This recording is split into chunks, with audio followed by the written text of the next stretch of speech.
And Good for you. In my transitioning process, I just wanted to focus on more positive stuff.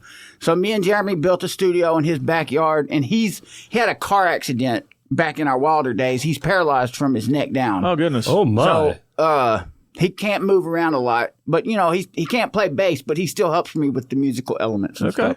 Really? So and he had the building in the backyard, so we put the thing together, and I just outgrew that. I'd say at the end of 2014. Into 2013, I kind of outgrew that building, started getting some clients. Plus, I was working in Nashville with Malcolm Springer, and I was just learning so much stuff, production side of music. And I had remembered a building that was already a recording studio that we used to throw parties in the early 2000s. In your wilder days. Yep, and we had massive parties there. And even back then, I thought, man, we should not be throwing parties in here. We should be recording music, Yeah. And but everybody just wanted to party.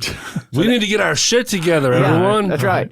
But it didn't work out back then. But I remembered that place, and I went over there and I asked the lady, "Is this building for lease?" And they were like, "No, it's not. Somebody just signed a 10-year lease on it." Whoa! So that was devastating to me. A 10-year lease? Yeah. That's terrifying. Yeah. So that I was like, I gave up on that building and started looking for another one. And she said, "Do you want me to put your name on the waiting list?" And I was like, "Yeah, sure. Just put me on the waiting list." Why not? Yeah. She called back about a month later and said that tenant did not work out.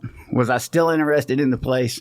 And I was like, absolutely I am. It went from 10 years to a month, 30 days. Yeah, less than that, really. I mean, it probably was a week or two. And she just said that the tenant that she had didn't come through on his contractual agreements.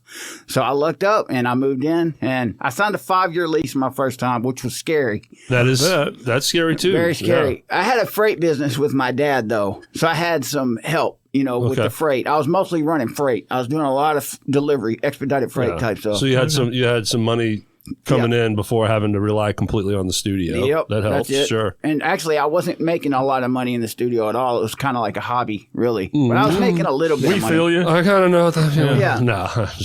I know, but that's part of the investment. Yeah, build it up and invest. The music industry in general, it takes time to build it. Nobody opens a studio or starts a band and just immediately. No way. They're killing it. Yeah. It takes work and dedication, hard work and dedication. And that's right, sir. Yes. Yes. And I would gather in your industry, it's all about word of mouth, right? Right. Yep. I mean, I've never advertised. This is probably the most advertising I've ever done coming on y'all's show. Yeah. Nice. All right. Well, now. Yeah. I mean, it's going to come, man. dude. Thank you. Big time. I appreciate you guys. This is great. Yep. What was that early setup like?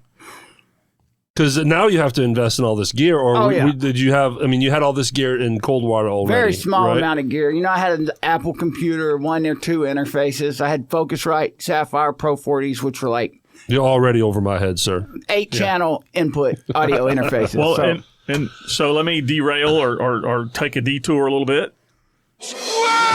Detour. What gear what is your main gear in your studio now that you use? For recording Pro Tools. Yeah, for recording Pro Tools. Pro Tools, yeah. Which is pretty much everybody now. Yeah, industry standard. Yeah. Is it? And then I'll use the Universal Audio Apollo interfaces. Okay. I have 3 of those. And and this is coming from someone who's completely ignorant of what you do.